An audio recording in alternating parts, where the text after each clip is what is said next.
Before we get into this video here, I just want to take a quick moment just to say that before I took my old channel down and started this one, Dark 5 was my favorite channel that I was ever subscribed to, and I think it was the longest channel I was subscribed to as well. Dark 5, I think I was subscribed to them for about a good 5-6 years if I'm not mistaken. And on my previous channel, I reacted to a lot of Dark 5's videos. I'm going to mention more about that after we get done with the video, but I'm surprised that I didn't react to any Dark 5 videos yet since making this new channel, but I'll explain a little bit on why I took down my old channel and then started this channel here. But we are going to be on Dark 5's channel today. This is going to be 5 unexplained underwater objects. You can very well assume that it's going to be some objects that, like for example, here in Michigan, I forgot exactly which lake it was. I don't know if it was Lake Michigan or another one of the Great Lakes around here, but it was supposedly some type of circular, like a circular set of stones in one of the lakes up here. If I'm not mistaken. So basically, they're going to be talking about, things like that. So let's go ahead and hop into it and see what this has to offer us.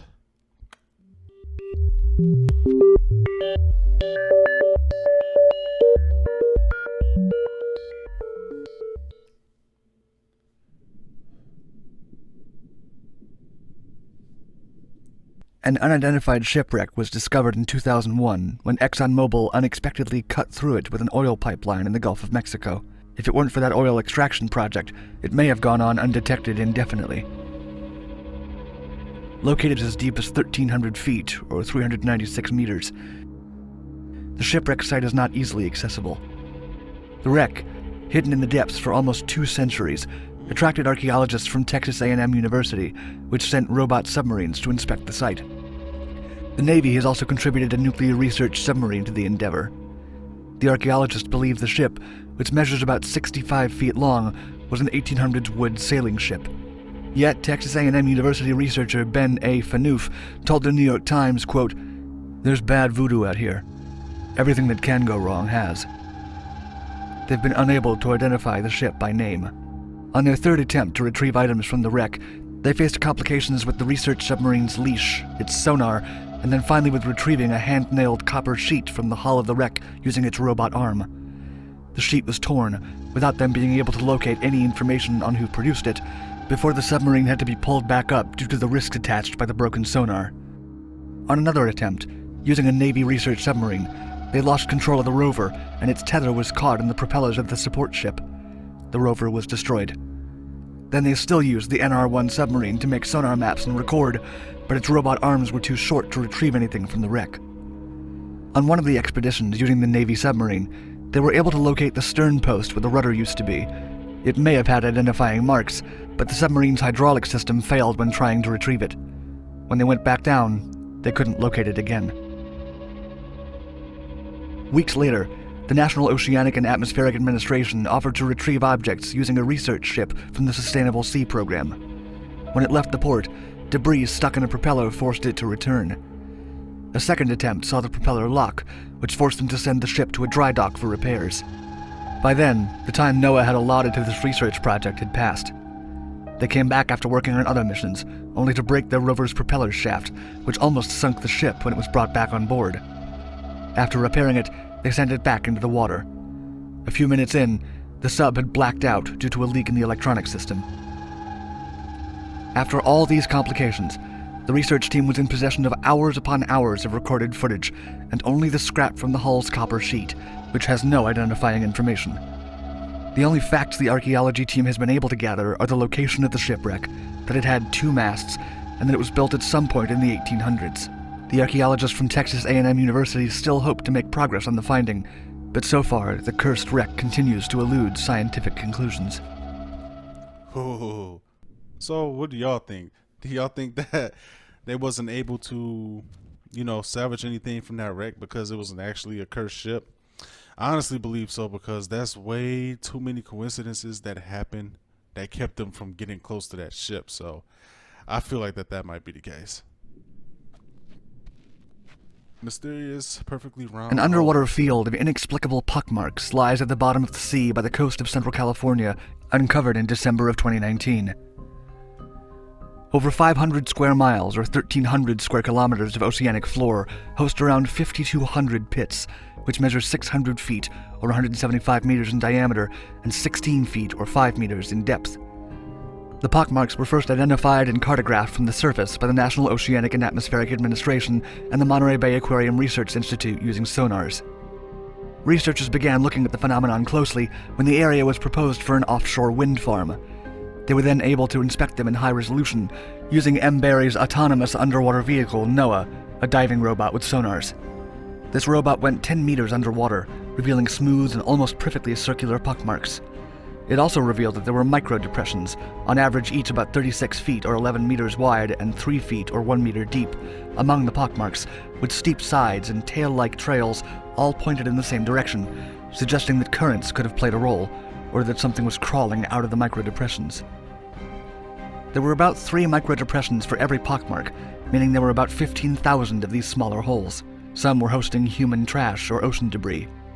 Usually, holes in the ocean floor are formed by methane gases or subsurface fluids, the presence of which would have cancelled out the option of having a wind farm. Scientists reportedly found no evidence of such an origin on their original analyses of the imaging and water chemistry. Charles Paul, marine geologist and senior scientist with the Monterey Bay Aquarium Research Institute, stated, quote, "Both the pockmarks and the microdepressions that we found show no evidence of methane venting going on, so the common model for pockmark formation is not working in this site. Yet the theory can't be completely ruled out. Other possible explanations include unknown ocean flora or fauna, soil composition, seismic activity, and even alien activity. No one can tell for certain. It's estimated that these holes may be as old as 400,000 years. More research is needed to determine their origin."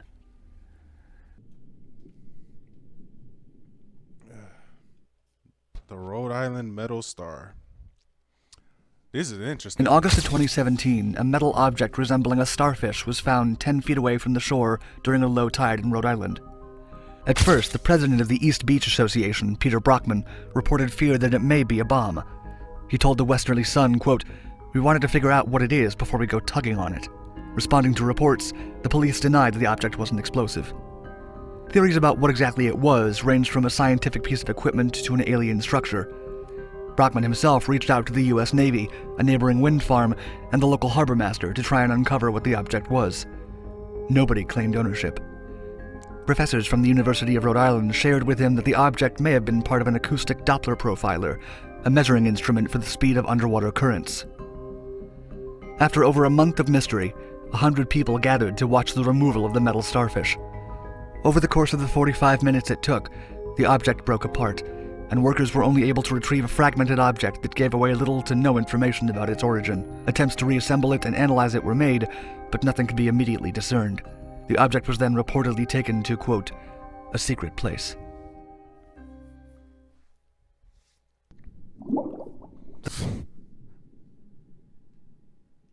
An entire research lab, comparable in size to a car, was stolen from the Baltic Sea. 1,630 pounds, or 740 kilograms of equipment was stolen. The underwater lab, an observatory, was managed by the Geomar Helmholtz Center for Ocean Research. It was used to collect data from the ocean to environmental researchers since 1957. On August 21, 2019, the researchers stopped receiving data from the underwater laboratory, so they sent divers to check on it, thinking it was an issue with the connection. Instead, the divers were unable to locate the Buckness Eck Observatory. The only thing left by the thieves was a shredded power cable. Marine biogeochemist Hermann Bange from Geomar's Helmholtz Center for Ocean Research in Kiel said, quote, "When the divers reached the bottom of the sea last week at the observatory's location, they found only the torn-off land cable. It was completely shredded." There's an ongoing police investigation, with Geomar asking the public to report any information they may have. The observatory used to be off the coast of Kiel in Germany, within a restricted area. Reports claim that no natural phenomenon, including storms, currents, or marine life, could have moved it. The Sea Lab was formed by 2 heavyweight racks carrying sensors to measure temperature, salinity, oxygen, and methane concentrations next to the power supply. This piece of equipment had an estimated cost of 300,000 euros, with the researchers claiming the lost data is, quote, priceless. While there has been little progress in regards to who stole the research station, the most likely motive was metal trade. Salvaging metal from the sea floor has become a way of life for thieves who plunder vessels, especially pre-nuclear military ships.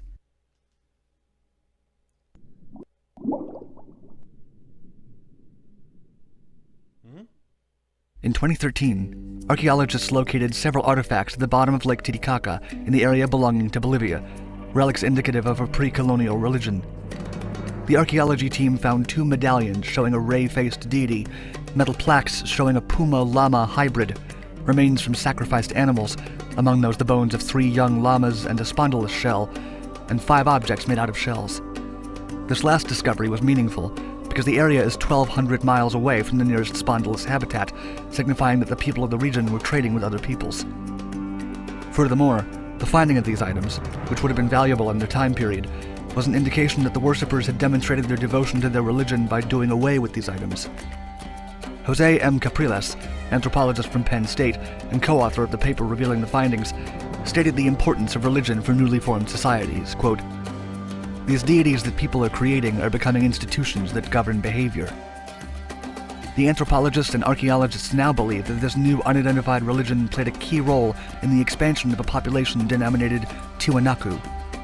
In 2019, they released a paper in Proceedings of the National Academy of Sciences detailing the 2013 discovery and its implications.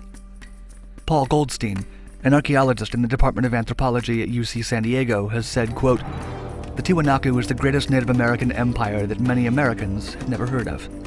Historians believe the Tiwanaku expanded and thrived until their empire collapsed in 1000 AD. They claim that the empire, which covered parts of Bolivia, Chile, and Peru at its biggest, left almost no military traces due to their focus on religion and trade. Archaeological evidence of their beliefs has been collected through the years, but the details of the religion and how it helped them conquer a considerable chunk of a continent remains a mystery."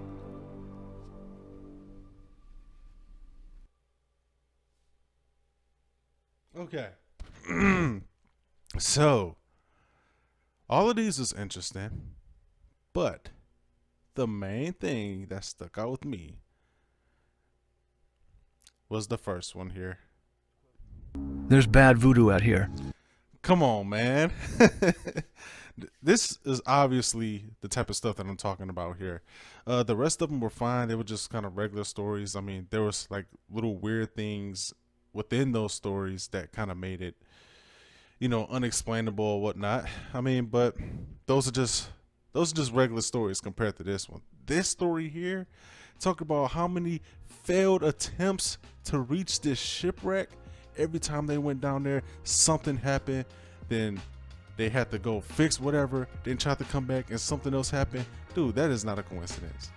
That's too many coincidences for that not to be something that's real. Like, I would believe that a curse played some sort of role in that.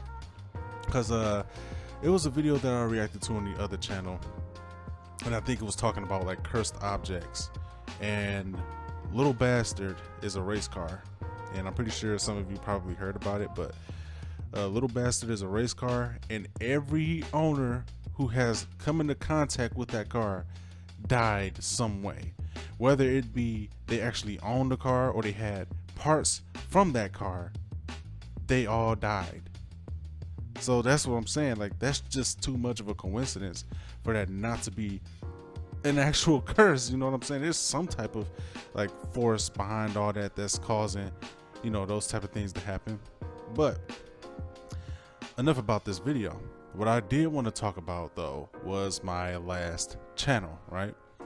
So on my last channel, I was kind of breaking 80 subscribers at that point. I'd just gotten over 80 subscribers, and I ended up, how did this thing go? So it was one random day. My sister told my other sister about me having a YouTube channel after she found out that I had a YouTube channel.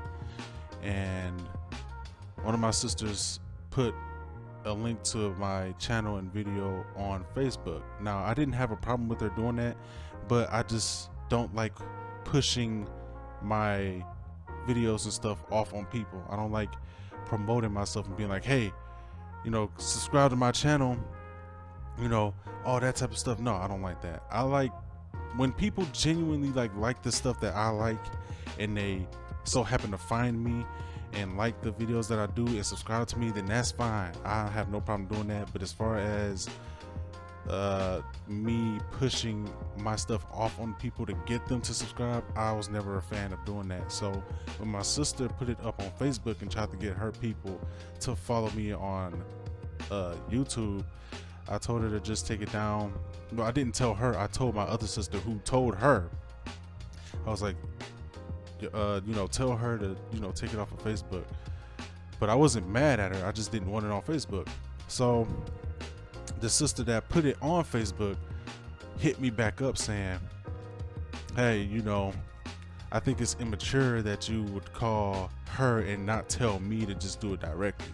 But that's because I was more upset at the other sister who actually told, because I told her not to for that particular reason, because I didn't want nobody sharing my stuff. I just wanted people to find it if they were interested in the same things, not because somebody told them to follow me on YouTube, right?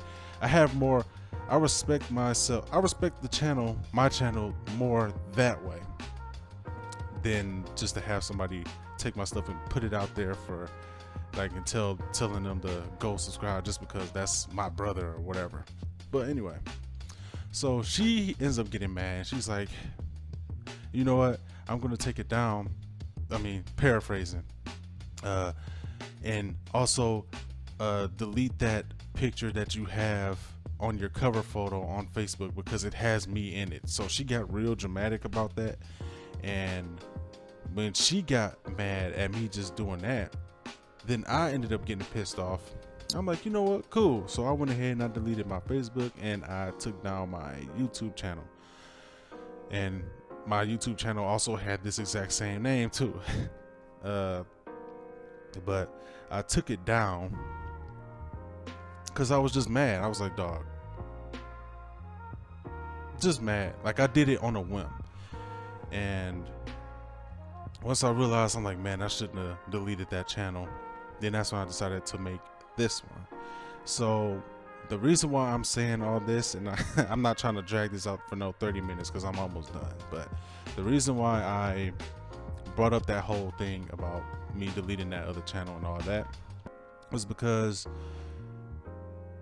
on that channel, I really love the videos that I reacted to. I mean, I've forgotten just about all of them because I usually don't retain the information that I, you know, react to. I don't retain the information from the videos that I react to. I usually just react to them, say my thing about it, but I'm only paying attention to the video at that time when I'm reacting to it. But once I put it up on YouTube and then the next day after, well, depending on what video it is, I'm not going to really remember much of that video after that. So I loved I'm sorry I loved Dark 5 so much. I reacted to so many of their videos that what I'm gonna do is, since I've basically forgotten a lot of those videos that I've reacted to, I'll react to them again, just so the new guys that's coming onto this channel who don't usually watch stuff like this will get a taste of the type of stuff that I just love, you know, looking at. But the Dark 5 videos of the past don't have any narration. All they have is just the words up on the screen and you just have to read it. So I'm gonna have to read out loud because it would be stupid of me to do a video like that and to just sit in total silence, right? So, but when I do it, I'm going to put the title as a reaction instead of just a reaction, just so you guys know that this is a video that I've seen before but just don't remember what the content within that video is. And if it's a video I've never seen before, then it's just going to be a plain reaction video. But that's what I plan on doing as far as like with Dark 5, because I just love that channel so much and I just really want you guys to experience the the type of videos that I've watched on my old channel, because I did a lot of scary videos, and that's what I wanted to bring to this. Because so far all I've really done is sovereign citizens and a little bit here and there of, you know, these creepy and mysterious videos. But dude, I only had just started doing sovereign citizen videos on my old channel before I deleted that. Majority of the videos before I even made my first sovereign citizen video, it was nothing but scary videos and game and movie trailer reactions and stuff like that. So with that being said, thank you guys for watching this video with me, and thank you for those of you who probably sat here and just listened to me talk for like the past I want to say like 10 minutes or so. Well, no, it couldn't have been like no 10 minutes, but whatever. Thank you guys for watching this video with me. I'll put the link in the description box below so you guys can check out Dark Five's channel for yourselves. And this is a channel that I highly recommend to subscribe to. You'll really love it, especially if you're interested in looking at stuff like this. And I'll see you guys in the next video. All right, peace.